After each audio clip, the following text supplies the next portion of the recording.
Selamat malam pemirsa, Anda menyaksikan Breaking News Metro TV. Kali ini bersama saya Hamnat Lakavi. Menteri Luar Negeri Indonesia Retno Marsudi saat ini akan berpidato di sesi debat umum di sidang Majelis Umum PBB. Sejumlah agenda tentunya rencananya akan disampaikan oleh Menteri Luar Negeri. Di antaranya adalah terkait dengan peran Dewan Keamanan PBB hingga perang yang terjadi di Palestina dan serangan udara Israel ke Lebanon serta perang di Ukraina. Dan sebelumnya pemirsa, sejumlah negara termasuk Indonesia pada hari Jumat waktu New York melakukan aksi walkout dalam sidang Majelis Umum PBB ketika Perdana Menteri Israel Benjamin Netanyahu melakukan pidato di ruang pleno sidang Majelis Umum PBB.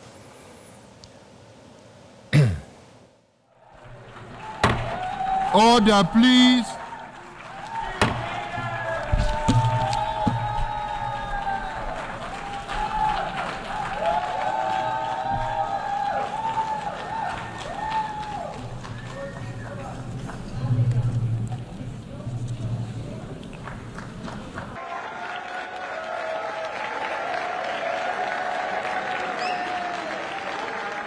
Dapat Anda saksikan ini video saat ini di mana sejumlah delegasi dari sejumlah negara yang mendukung kemerdekaan Palestina, salah satunya Indonesia tentunya, melakukan walkout sebagai bentuk sikap protes dan posisi mereka terhadap isu Palestina ketika Perdana Menteri Israel Benjamin Netanyahu berpidato di sidang Majelis Umum PBB. Dan delegasi Indonesia sendiri yang dipimpin langsung oleh Menteri Luar Negeri Retno Marsudi terus membawa isu-isu Palestina ini di semua pertemuan di sidang Majelis Umum PBB. Selain Indonesia, dapat kami laporkan pula ada juga delegasi Turki dan sejumlah negara lainnya dari Arab Saudi yang tergabung dalam negara-negara Organisasi Kerjasama Islam atau OKI dan juga negara gerakan non-blok menjadi bagian dari negara-negara yang melakukan aksi walkout pemirsa saat Netanyahu berpidato dalam sidang di PBB kemarin.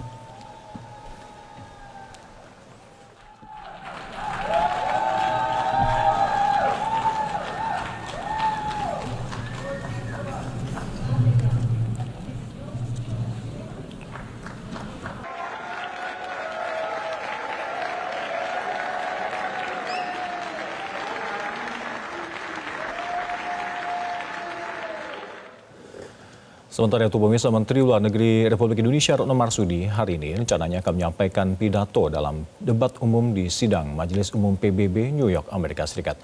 Berikut pemirsa laporan dari rekan kami Lalita Ganda Putri dan juru kamera Robi Pratama langsung dari New York, Amerika Serikat untuk Anda.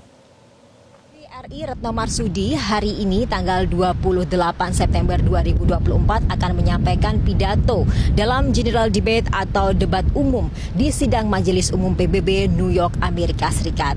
Dan selama sepekan ini, General Debate tentu saja diwarnai dengan protes keras para pimpinan negara dan juga level menteri di sejumlah negara yang menentang kekejaman Israel di negara-negara kawasannya. Dan ini sangat mencoreng apa yang telah diupayakan oleh PBB, yakni untuk mencapai perdamaian dunia. Dan tentu saja kita juga berharap pada Dewan Keamanan PBB untuk bisa menghentikan aksi militer Israel ke Palestina maupun ke Lebanon dan kawasan sekitarnya, karena itu tentu saja sangat meresahkan dan juga tidak sesuai dengan tujuan PBB itu sendiri.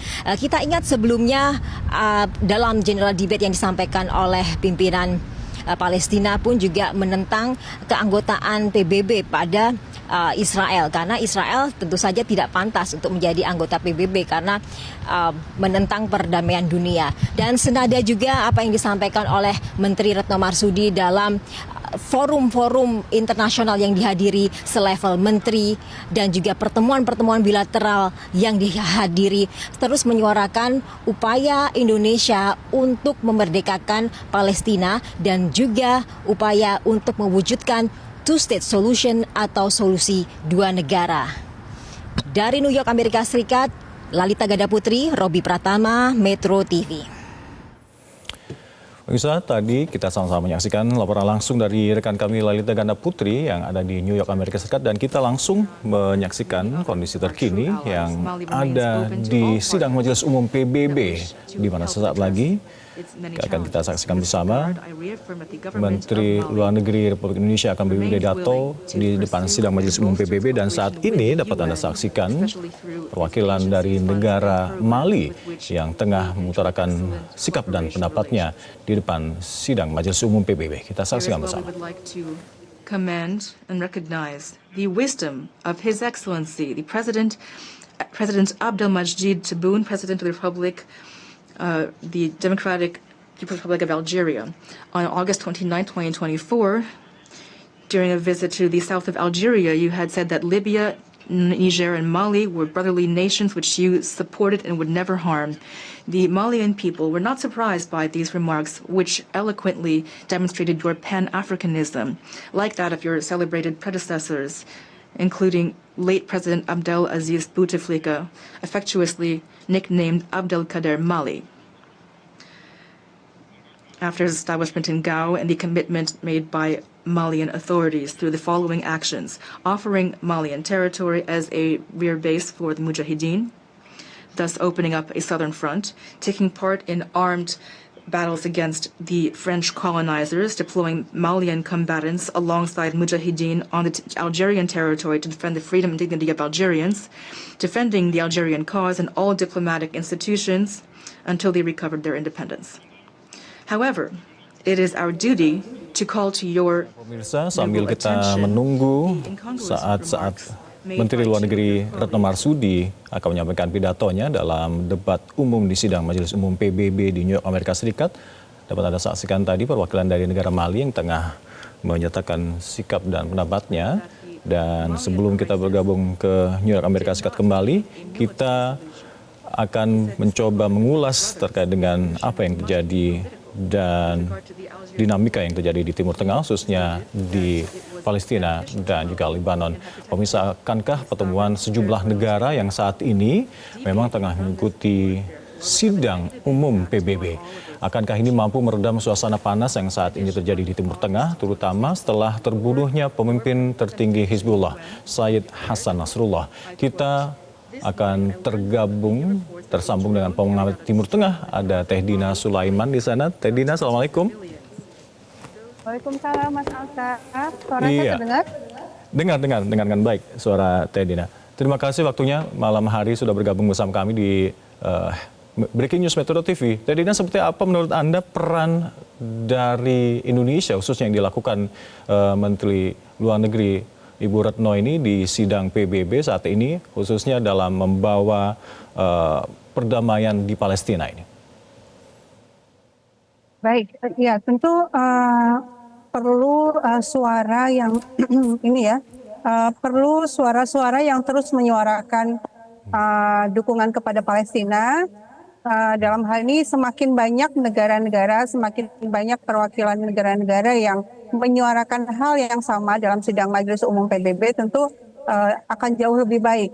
Mudah-mudahan nanti bisa berlanjut dengan keputusan-keputusan yang berdampak di Dewan Keamanan PBB. Karena kita tahu mekanisme di sidang Majelis Umum PBB itu kan ketika sudah ada resolusi, itu memang tidak ada kekuatan hukum yang mengikat gitu ya. Jadi tetap saja akan kembali ke Dewan Keamanan. Misalnya nih sidang Majelis Umum PBB mengeluarkan resolusi Israel harus menghentikan genosidanya di Gaza gitu ya, harus menghentikan serangannya di Gaza atau di Lebanon. Tapi kan yang tetap saja untuk implementatifnya, resolusi yang implementatif itu harus diambil di Dewan Keamanan PBB gitu. Jadi memang ya tentu berdampak, tentu ada manfaatnya, dan kita sangat apresiasi betapa konsistennya pemerintah Indonesia dalam memperjuangkan kemerdekaan Palestina di PBB. Tapi memang jalan ke arah sana, jalan ke arah keputusan-keputusan yang berdampak itu masih jauh. Masih panjang ya, khususnya ya. Terkait dengan aksi walkout beberapa negara kemarin, Teh Dina, apakah ini akan lumayan berpengaruh? Dan ini kebetulan ya, ini dilakukan oleh beberapa negara juga. Gimana? Dan ini pun dilakukan oleh beberapa negara juga, tidak hanya Indonesia, tapi juga Arab Saudi, Turki, dan lainnya. Ya tentu ini sebenarnya secara politik ini perkembangan yang tidak terbayangkan sebelumnya ya. Jadi bahwa Ya. Dan ini Israel belum pernah terjadi, betul-betul Teh Dena? Aksi walkout Ya, beberapa gimana? negara ini belum pernah terjadi? Sebelumnya pernah terjadi maksudnya dalam kondisi yang masif begini gitu ya. Oke. Jadi selama ini kan secara politik di PBB itu Israel itu masih ini ya istilahnya masih Di atas banyak angin juga lah ya. pendukungnya gitu. Tapi setahun terakhir karena genosida ini betul-betul uh, luar biasa dahsyat dan seluruh dunia sudah melihat betapa ini ya genosida ini ya nggak bisa ditutupi lagi lah kejahatan Israel sehingga dukungan politik untuk Israel di seluruh dunia itu semakin berkurang sehingga yang terjadi kemarin itu yang walkout besar-besar yang sangat dalam jumlah yang banyak itu ya belum pernah terjadi ya ini secara politik ya luar biasa. Tapi balik lagi gitu ya di lapangan seperti apa itu ya apakah tekanan politik ini bisa berdampak menekan Israel untuk kemudian mengikuti kehendak atau tuntutan dari komunitas internasional atau tidak. Tapi sejauh ini kan masih belum kelihatan gitu ya.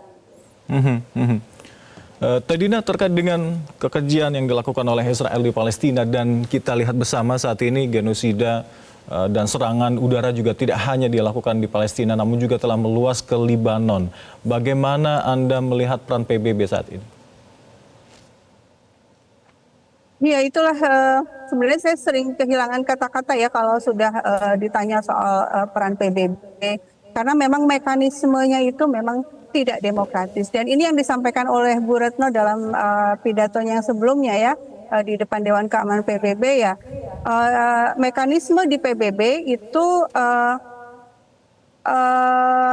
selalu diganjal oleh hak veto yang dimiliki oleh 5 negara itu gitu ya. 5 negara besar, salah satunya Amerika Serikat. Sementara Amerika Serikat ini kebijakan luar negerinya itu betul-betul sampai hari ini itu betul-betul tak tergoyahkan, selalu mendukung Israel. Sehingga misalnya beberapa waktu yang lalu itu ada resolusi PBB, Majelis Umum PBB yang meminta agar Israel menghentikan serangannya, kemudian juga bahan bantuan makanan juga dibolehkan masuk. Israel harus menarik mundur seluruh pasukannya dari Gaza. Tapi itu kan harus dibawa ke Dewan Keamanan PBB untuk pelaksanaannya gitu ya. Misalnya seharusnya Dewan Keamanan PBB sidang, kemudian mengeluarkan resolusi, memberikan mandat membentuk pasukan perdamaian gitu ya untuk melaksanakan keputusan bersama ini. Ketika pada mayoritas negara, 124 negara yang setuju dengan resolusi itu bisa dipatahkan oleh satu veto gitu ya. Seandainya nanti, dan ini memang belum terjadi juga, resolusinya belum dibawa juga, belum ditindaklanjuti oleh Dewan Keamanan PBB. Nah berarti memang perlu ada reformasi dalam sistem PBB ini. Ini kan tidak demokratis ya, kok bisa ada negara-negara yang semaunya gitu ya membatalkan keinginan dari mayoritas anggota. Dan suara untuk mereformasi ini itu sudah dengan jelas disampaikan oleh Ibu Menlu dan juga oleh perwakilan negara-negara lainnya. Iya, Teh Dina, bagaimana Anda melihat konsistensi dan komitmen dari Ibu Menlu Retno Marsudi untuk selalu senantiasa membawa agenda perdamaian dan kemerdekaan Palestina dimanapun, khususnya di PBB? Ya, saya sangat apresiasi dengan bagaimana gigihnya Ibu Menlu ya membawa ke tengah isu Palestina, terutama kalau kita ingat di tahun 2014-2015 itu kan perhatian publik dunia itu teralihkan ya karena waktu itu ada kasus ISIS di Suriah. Tapi yang dengan konsisten membawa isu ini di PBB itu adalah Ibu Menlu ya, Bu Retno. Sehingga orang-orang tetap ingat ini ada masalah yang belum terselesaikan loh ya. Dan terus sampai hari ini beliau sangat konsisten. Cuma kalau saya berharap gitu ya untuk selanjutnya sikap atau langkah-langkah dari Kementerian Luar Negeri yang sangat bagus ini itu juga ditindaklanjuti ya oleh lembaga-lembaga negara yang lain supaya konsisten, supaya sinkron. Kita sudah jelas membela Palestina gitu ya.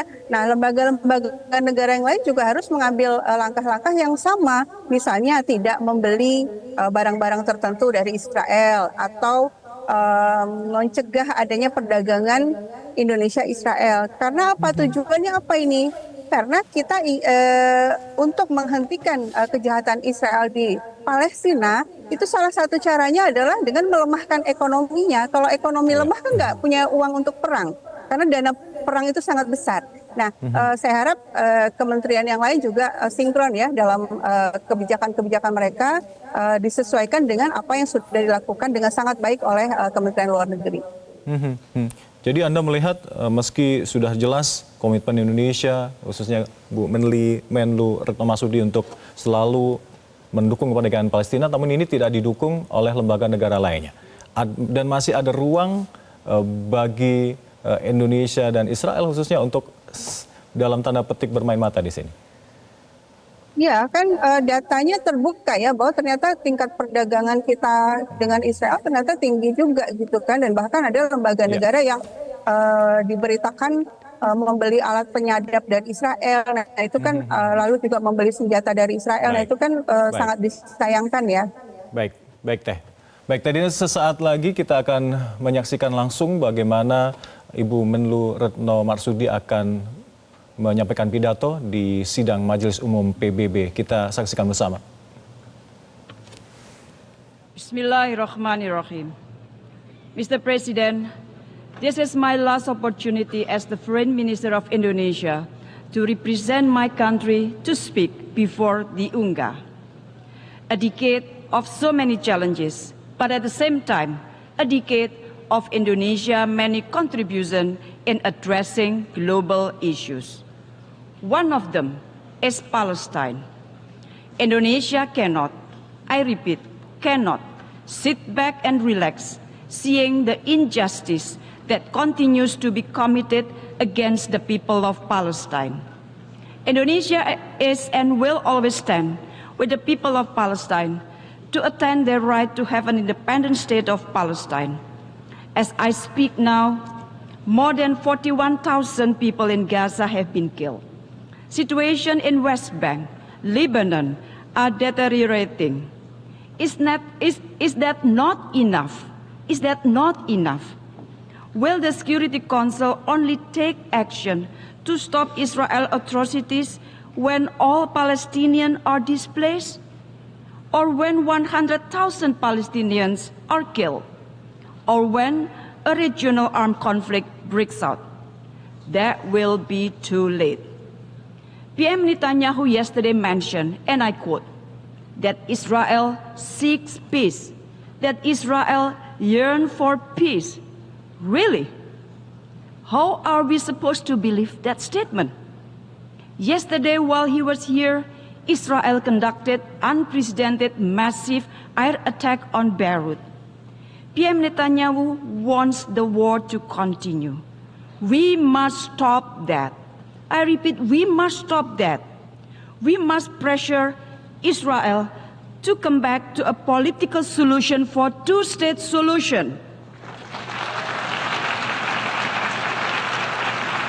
Mr. President, the overwhelming majority of the UN members strongly support the two-state solution. And this is the right time to walk the talk. Recognizing the state of Palestine is the least that we can do now to give Palestinians equal footing on the world states and to exert pressure to Israel to stop their atrocities. Therefore, I urge countries that have yet to recognize the state of Palestine to do so now. If each of us does it, for sure it will give impact. The recognition of Palestine today is an investment that will yield a more peaceful, just, and human world tomorrow. Once again, Indonesia urges the permanent members of the Security Council to concretely act to immediately stop Israel from blatantly violating international law and to end Israel impunity. The mandate of the Security Council is to maintain peace, to create peace, not to maintain and prolong wars, or even worse, to support the perpetrator of atrocities.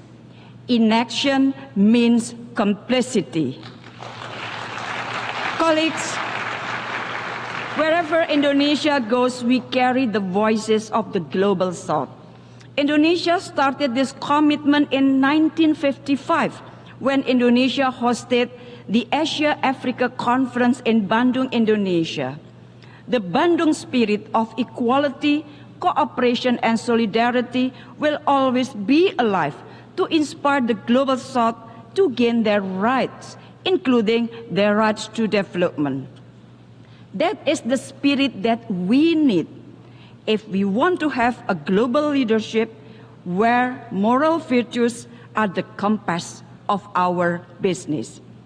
Do not bury the principle of the UN Charter and international law under the rubble of double standard, trust deficit, and zero-sum game. Mr. President, Excellencies, against these global challenges, Indonesia continues to be part of the solution. By embodying this commitment, Indonesia presidency in 2022 managed to prevent the G20 from collapsing, despite deep geopolitical division. During the global pandemic, we led the establishment of the Pandemic Fund and co-chaired the COVAX AMC Engagement Group to ensure equitable access to vaccine and financial resources, and to safeguard health security for all, especially for the Global South. As a member of the Human Rights Council, Indonesia continuously calls for inclusive partnership in addressing global human rights issues. And amidst regional rivalries, Indonesia pioneered the ASEAN Outlook on the Indo-Pacific as a framework for concrete and inclusive cooperation. To embrace, not to contain. We have demonstrated that global leadership will never be attained through force, domination, and fear. Global leadership should be about guiding collective action by listening, empowering the collaboration, and instilling hope. This is what I say, leadership without hegemony.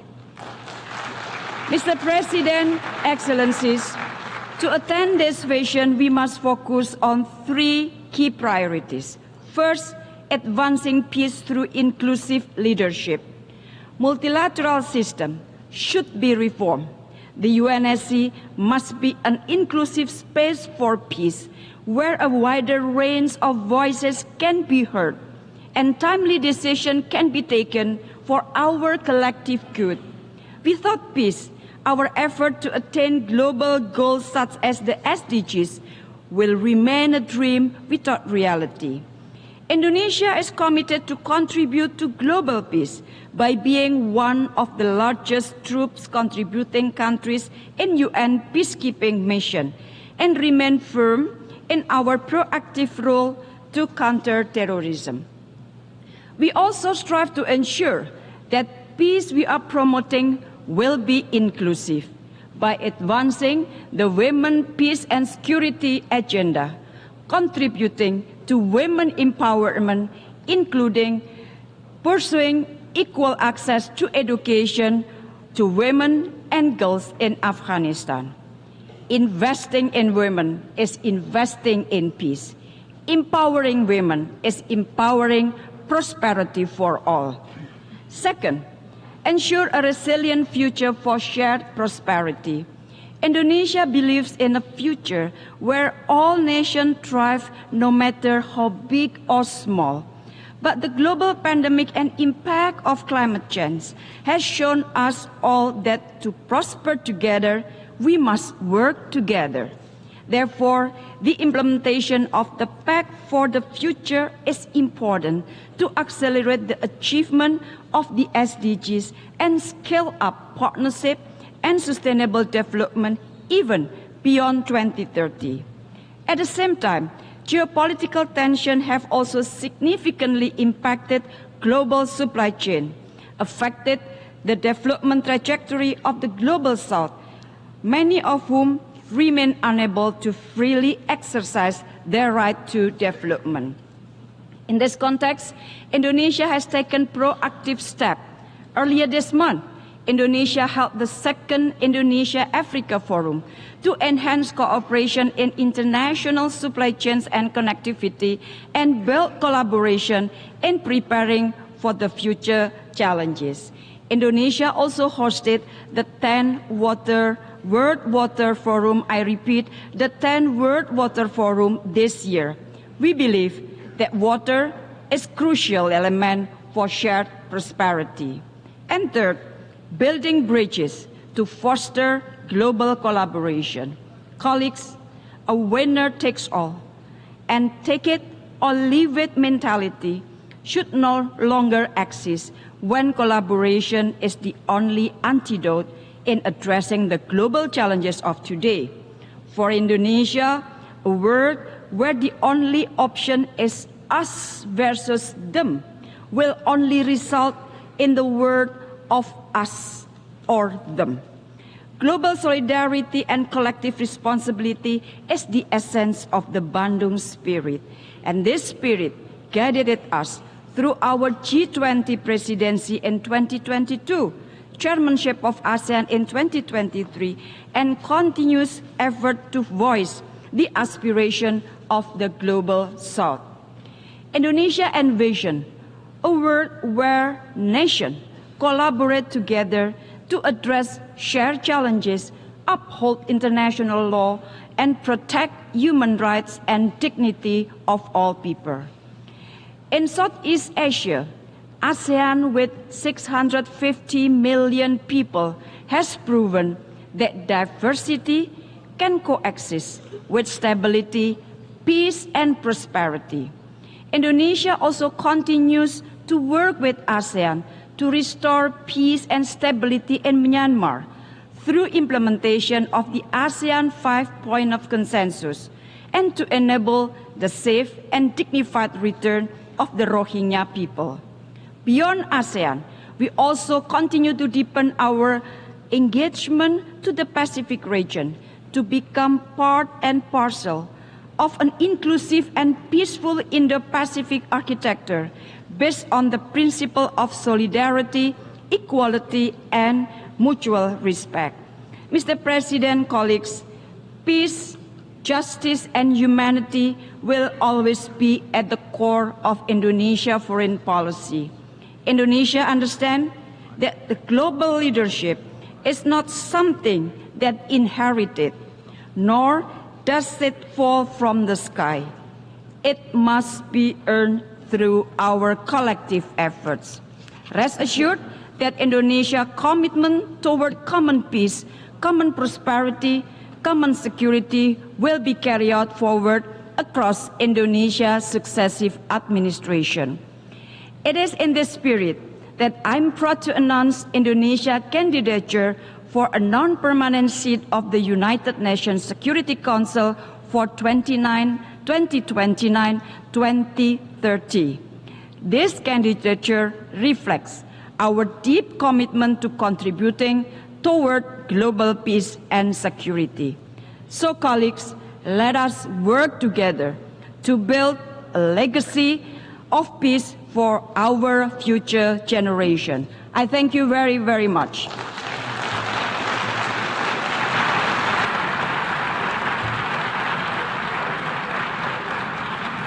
I thank the Minister for Foreign Affairs of Indonesia. Bersama Menteri Luar Negeri Retno Marsudi yang hari ini dan tadi sudah menyampaikan pidato dalam debat umum sidang Majelis Umum PBB di New York, Amerika Serikat. Teh Dina, Anda juga menyaksikan bagaimana Ibu Menlu Retno Marsudi menyatakan peace, justice, and humanity dan kemanusiaan yang selalu menjadi agenda utama Indonesia untuk selalu digaungkan ke seluruh dunia. Bagaimana Anda melihat ini? Ya, ya tentu yang disampaikan oleh Ibu Menlu seluruhnya itu sangat bagus, sangat tepat, sesuai dengan ini ya kebijakan luar negeri Indonesia selama ini. Ya. Saya ingin kalau terkait justice, peace itu yang menarik tadi itu yang disampaikan oleh Bu Retno, beliau menyatakan bahwa kita perlu di UN ini ya, di PBB ini perlu ada leadership without hegemony. Ini kalau menurut saya ini mengarah kepada Amerika Serikat ya, bagaimana Amerika Serikat menghegemoni PBB gitu ya. Keputusan-keputusan PBB itu berkali-kali diveto oleh Amerika Serikat, terutama terkait dengan Palestina. Ya, bagaimana bisa bisa mewujudkan perdamaian, bisa mewujudkan keadilan kalau leadership-nya, kepemimpinan itu bersifat hegemonik ya. Nah, tadi Bu Retno bilang kepemimpinan itu bukan diwariskan, tapi harusnya hasil dari kesepakatan kolektif. Nah, ini yang sebenarnya sejalan dengan suara Indonesia selama ini, juga negara-negara lain, bahwa memang harus direformasi ini kepemimpinan di PBB ini gitu ya. Jangan lagi ada negara-negara tertentu yang punya kekuasaan yang bisa semaunya gitu membatalkan kehendak dari mayoritas anggota PBB. Dan kemudian juga yang menarik juga tadi beliau menyatakan bahwa Dewan Keamanan PBB seharusnya tugasnya adalah maintain peace, mempertahankan perdamaian, bukannya mendukung pelaku kejahatan. Nah, ini kan kalimat ini mengarah kepada ya siapa lagi gitu ya, kalau bukan Amerika Serikat yang selalu saja melindungi Israel. Dan kemudian juga Ibu Retno untuk seluruhnya, saya pikir untuk seluruh negara di dunia menyerukan bahwa inaction itu sama dengan complicity. Kalau negara-negara sedunia tidak melakukan apapun gitu ya, atau hanya berorasi saja, berretorika saja untuk isu Palestina, tidak melakukan hal-hal yang berdampak untuk menghentikan kejahatan Israel di Palestina, artinya terlibat. Gitu. Baik, Teh Dina, leadership without hegemony ini kita korelasikan dengan Amerika Serikat, di mana Amerika Serikat sering melakukan standar ganda dan ini diamini oleh PBB pula. Selama ini terjadi, selama itu pula tidak akan ada perdamaian di dunia. Anda sepakat hal ini? Iya, saya sepakat seperti itu. Jadi ya ini harus direformasi berarti kan, karena bukan sesuatu yang bagus berarti. Baik. Kita sudah mendapat poin-poin dari Teh Dina Sulaiman dan juga kita saksikan bersama bagaimana pidato terakhir dari Menlu Retno Marsudi, di mana jabatannya sebagai Menteri Luar Negeri akan segera berakhir, dan telah tadi kita saksikan bersama komitmen dari Ibu Menteri Luar Negeri Retno Marsudi terhadap perjuangan Palestina yang selalu digaungkan di seluruh dunia, khususnya di PBB. Terima kasih Teh Dina Sulaiman telah bergabung bersama kami di Breaking News Metro TV. Assalamualaikum Teh. Waalaikumsalam. Dan pemirsa, demikian Breaking News Metro TV. Terima kasih atas perhatian Anda. Sampai jumpa. Jelajahi cara baru mendapatkan informasi. Download Metro TV Extend sekarang.